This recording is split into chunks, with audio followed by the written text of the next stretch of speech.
case scheduled for oral argument this morning is Northeast Florida Public Employees Local 630 et al. Versus City of Palm Coast. Council agency. Yes, sir. Thank you. I'm Tad Delagon of Delagon Poindexter, Jacksonville. I'm here on behalf of Local 630. I'd ask to reserve 3 minutes for Somebody after. You may continue, Council. In this case, the city argues that PERC had no obligation to evaluate each of the exceptions or to evaluate the effect of granting some of the exceptions. And while that may be the case in some Chapter 120 proceedings, it's not the case in a union retaliation case, where Pasco County clearly says that the standard is reviewing the record as a whole to determine whether there is sufficient evidence of anti-union retaliation. In this case, the hearing officer ignored substantial evidence, substantial undisputed evidence.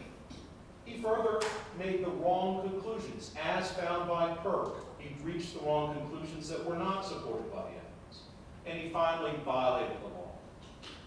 It's useful to take a look at what he actually found in this case. His reasoning is included in the record, pages 5673 to 5676. He stated that the union presented no specific evidence, event, or reason to take anti-union action, that the city would take anti-union action. And he ignored the fact that this happened during the middle of collective bargaining, and that the two union officers were given notices that were different from any other disciplinary notices were given to any other employee, told them not to interfere with the unit. Council, just said from the hearing Yes. officers, findings of fact, what were we talking about?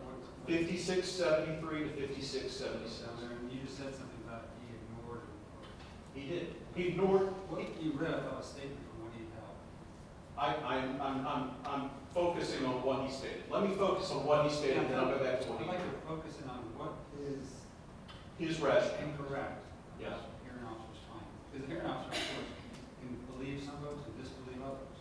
Well, yes, but if at this point, if he ignores substantial undisputed evidence that affects the record as a whole, it is our position that PERC should have reversed it. Give us a concrete example. Is this where the city employee on Palm Coast, one of the managers said something negative about the union? Oh, she said something much more than negative. She said, quote, he's a fucking scumbag and a douchebag for his union. That's what I was trying to use, a euphemism.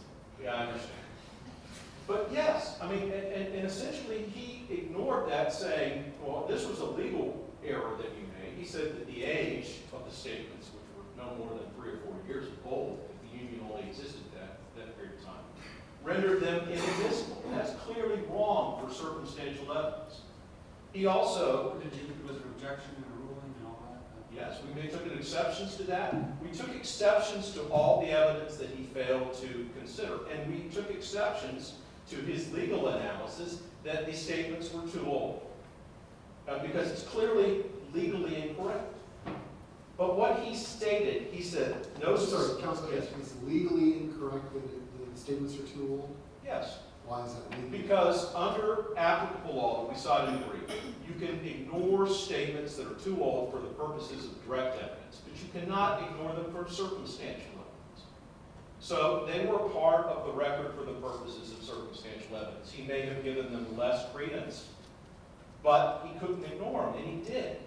And what he did instead was he said, I'm going to rely on the fact that two of the other decision makers, there was no evidence. We hadn't presented any evidence of anti-union discrimination.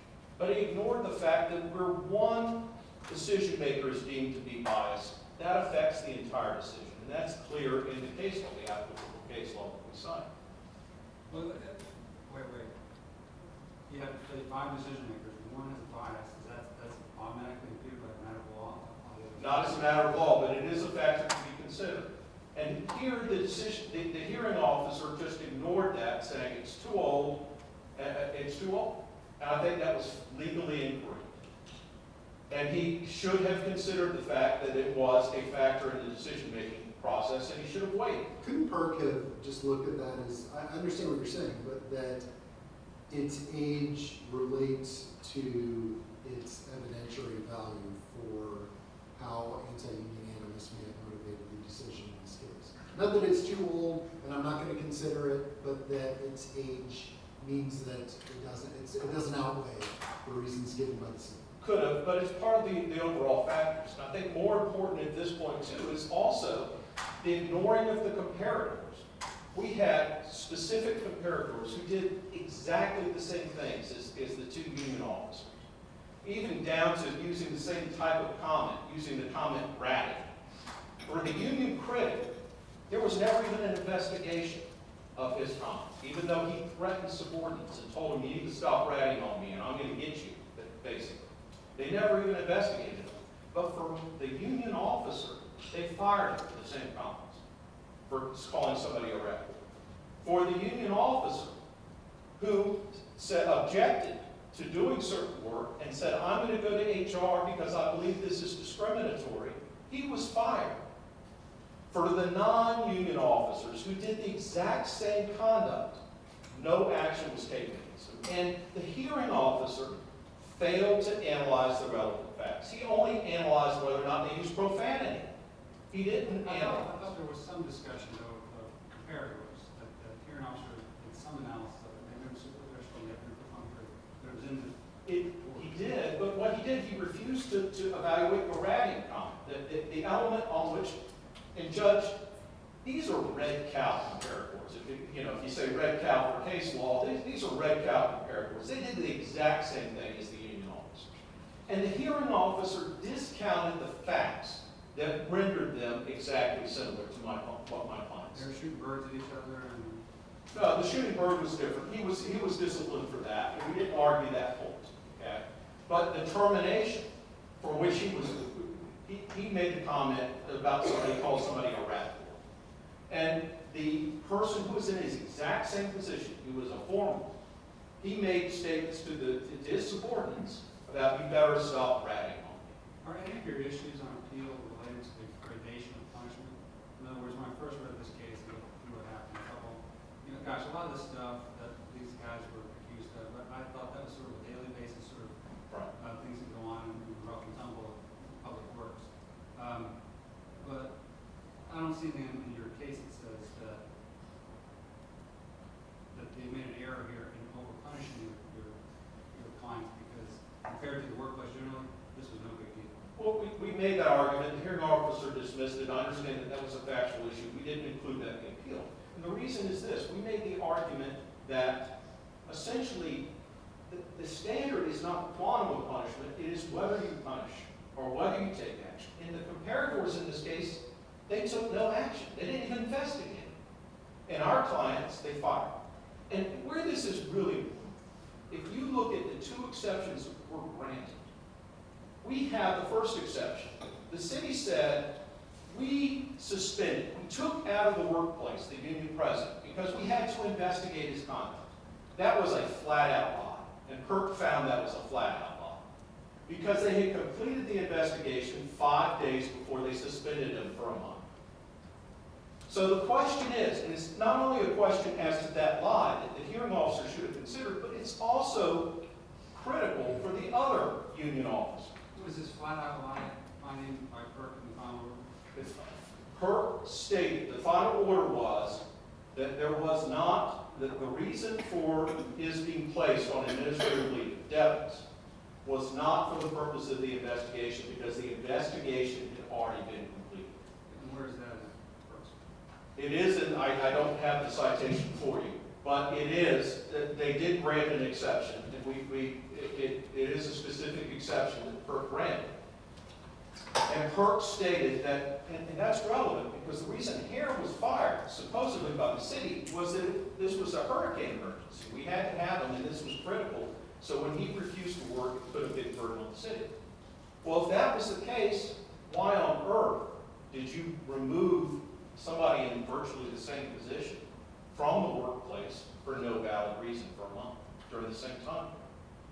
And secondly, the second exception that was granted was the time frame for Hare. Hare actually, what happened was the hearing officer had thought that Hare had dissipated an order from 3 different individuals and then was essentially disciplined. What had actually happened was the individual that the hearing officer says had no union animus, anti-union animus, permitted Hare to leave the premises and to go to HR to make a complaint, which he said he was going to do before work. He was going to make a complaint about anti-union discrimination. The individual who called him back to discipline him was the very same person who made the profane anti-union comments, whom the hearing officer discounts. And Kirk finds you got it wrong. The sequence was wrong. The person who made these profane comments is the one who brought him back from his trip to HR and brought him back and essentially put him on administrative leave later to be terminated. So that is essential because we're looking at the whole body. How do you explain those two things? How do you explain the effects on the record as a whole that is important on the Pasco County case? And I want to make a point because Kirk very astutely pointed out that the city of Umatilla case, that is the 5th DCA case. Counsel, is Yes. it your position that the hearing officer and Kirk did not properly apply Pasco analysis? Yes, sir. And how is that? They didn't look at the record as a whole. They didn't look at the record as a whole because the hearing officer made critical mistakes about the record, factual mistakes that Perk corrected. And Perk did not go back and either ask the hearing officer to evaluate the effects on the record as a whole, which it should have done. And secondly, both Perk and the hearing officer failed to consider undisputed, very relevant issues of facts. For instance, why on earth were the 2 union officers given different notices? Notices that specifically took them out of the bargaining unit, took them away from their peers during the middle of the collective bargaining. Why were the comparators never reviewed?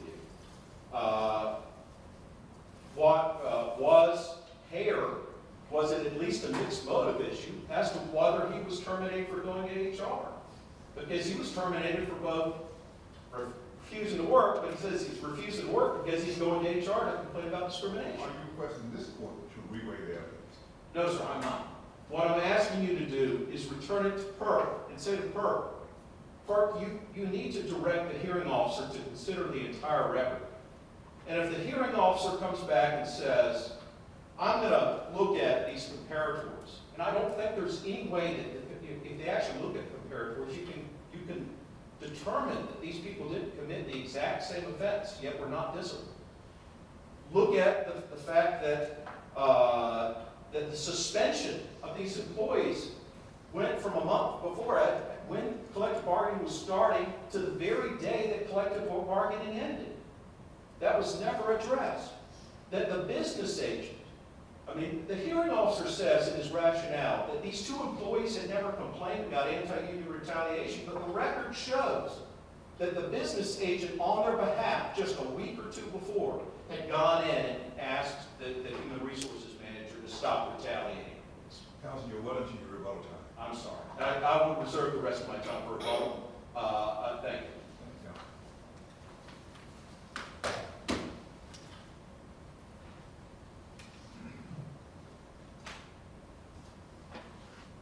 May I please report? You may proceed, counsel. Erin O'Leary on behalf of the City of Palm Coast.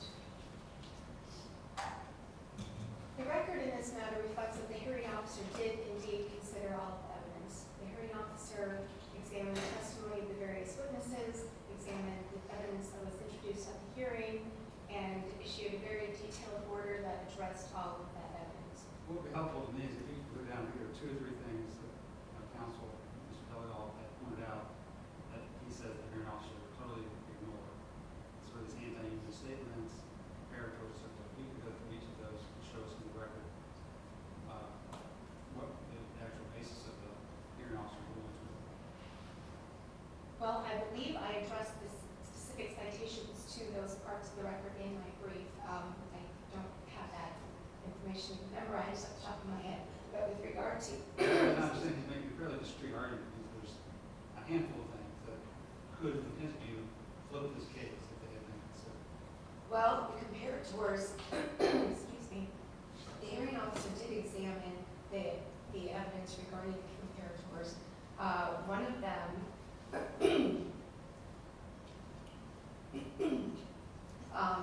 he specifically found that, I can't remember the gentleman's name, but he did not threaten the employees, they didn't feel threatened by him, and therefore his comments did not provide a basis for any sort of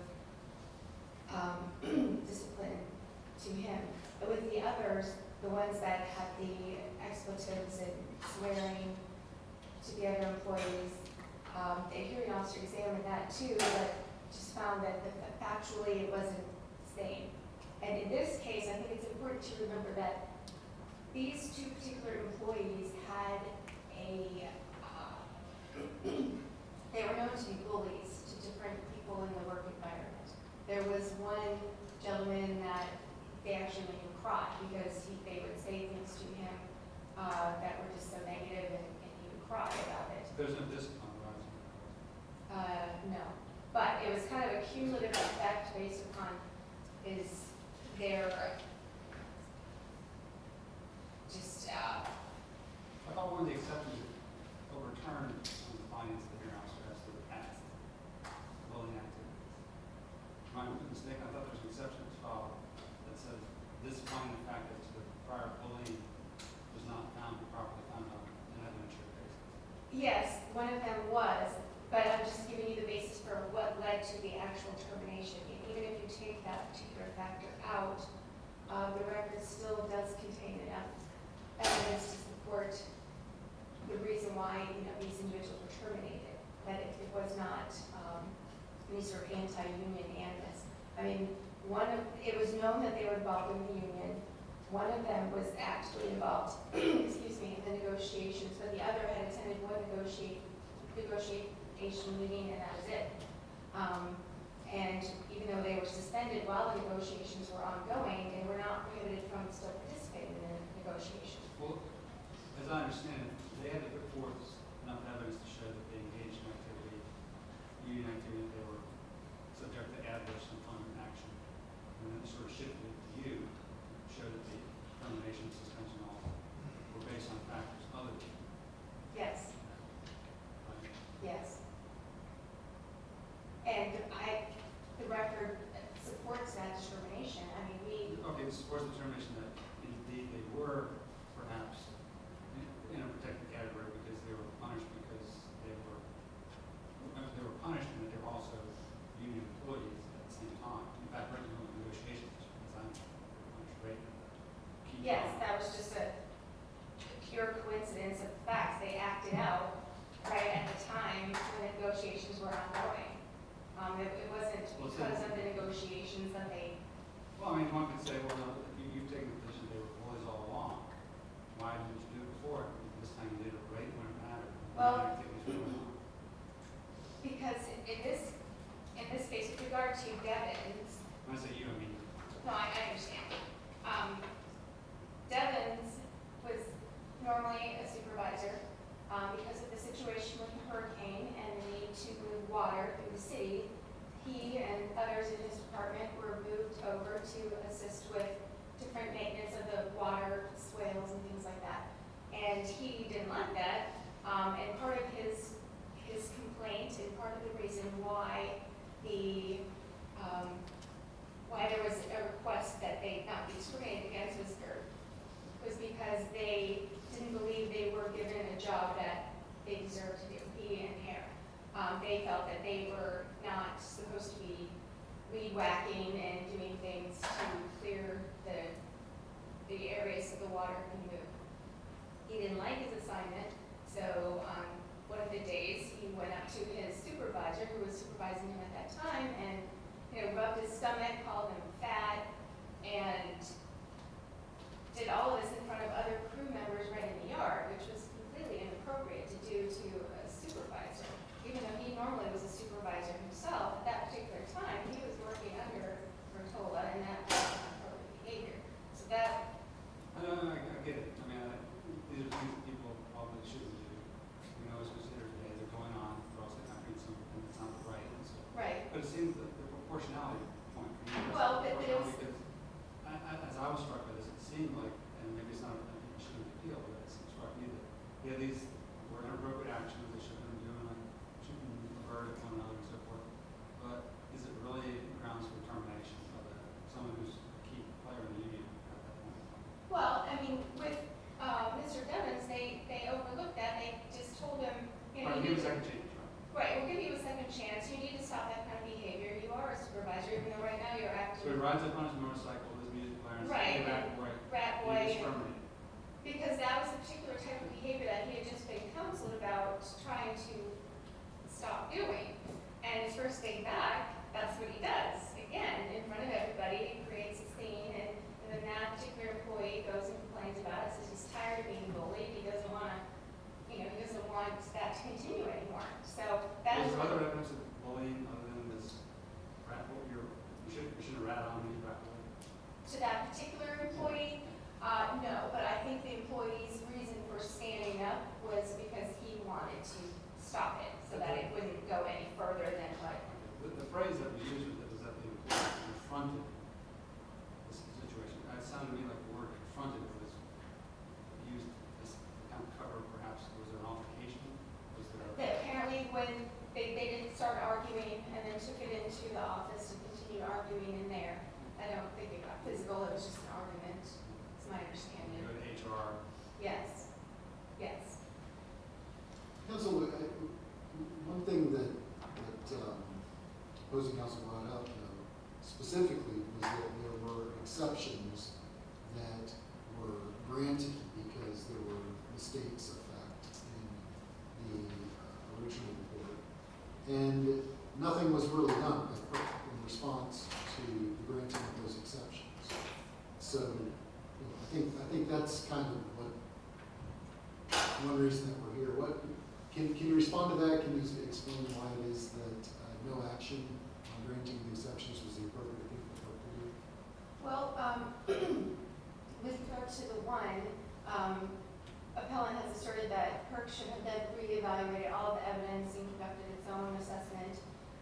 But appellant didn't ask them to do that. And when they set forth the exceptions, they listed, what the issue was, what they thought the problem was, but they didn't then say, oh, and by the way, if you grant this exception, then you should go to the next step and reevaluate all of the evidence. They didn't ask them to do that. Do they have to ask? Well, I would think so. That's What's if the they point deem of it doing to- an exception if it's not to require? Because I think if they thought it was that pivotal to the entire case, that they should have then argued that this impacts the ultimate decision in this matter, which they really didn't do. And that actually takes me to an issue that they raised in their reply brief, with regard to issue 1, with what the actual standard was. In their reply brief, they argued that the language in Corin versus School Board of Miami-Dade County, where the court addressed the distinction between establishing a prima facie case and ultimately proving discriminatory retaliation, dealt with whether there was some sort of heightened standard. And as the Corin decision says, as noted by the Pasco court, preponderance of the evidence standard is the usual burden upon the charging party at agency proceedings. We do not disagree that this is the appropriate standard to be applied before an administrative tribunal. However, this heightened standard is not appropriate when determining whether a claimant has stated a prima facie violation in his or her charge. Now, the union relies on that and says that in this case, the hearing officer erred in dismissing because they had established a prima facie case. But the distinction with the Corin case is that in that case, it was summarily dismissed by the PERC General Counsel.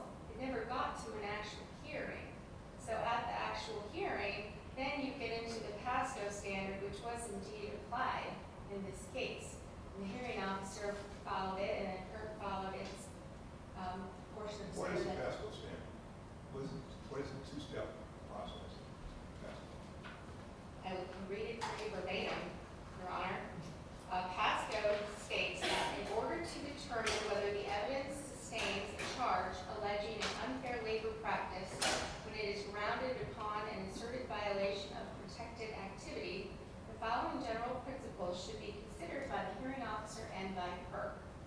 1, in any such proceeding, the burden is upon the claimant to present proof by preponderance of the evidence that A, his conduct was protected, and B, his conduct was a substantial or motivating factor in the decision taken against him by the employer.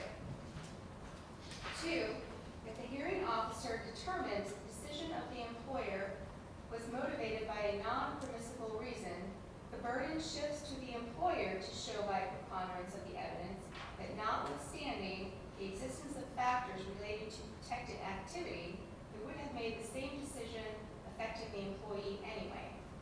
In considering the employer's explanation, the examiner should attempt to strike an equitable balance between the rights of an employer, whose duty, as here, is to promote the efficiency of public services through its public employees, and the rights of public employees to be secure in their employment, free from discrimination due to their union activity.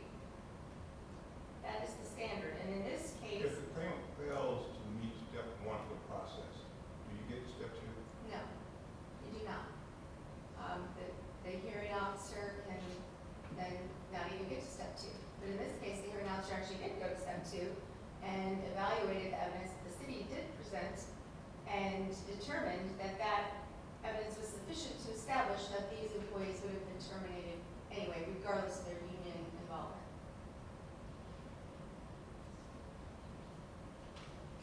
In this case, the record reflects that the hearing officer properly applied the Pasco standard and that PERC's order is supported by competent, substantial evidence in the record. Helen's efforts to entice this court to reweigh the evidence should be rejected. The city would rely upon its answer brief for the remainder of its arguments unless the court has any additional questions. Thank you very much. Thank you, counsel.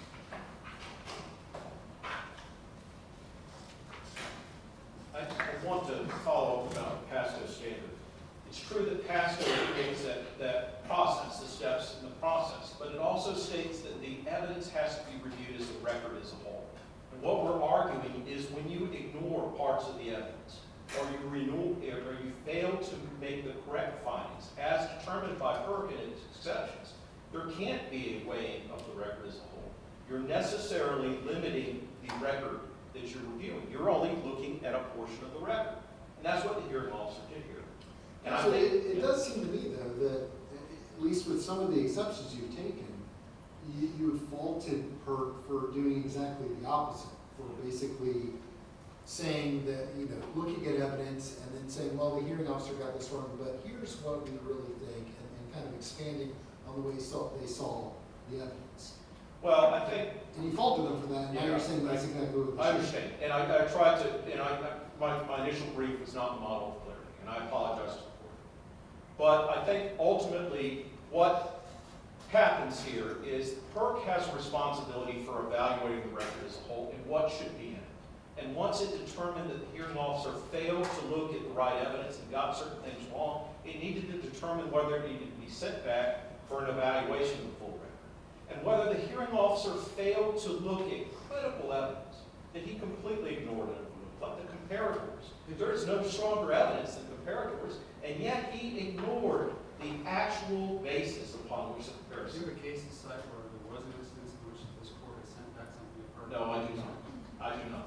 And I need to distinguish the City of Umatilla case, which was not cited by the parties, but it is important for the court's review. And that is 422 Southern 2nd 905. And it held contrary to my position, but it held contrary to my position because there was a dispute as to the facts that the hearing officer determined. He made credibility determinations.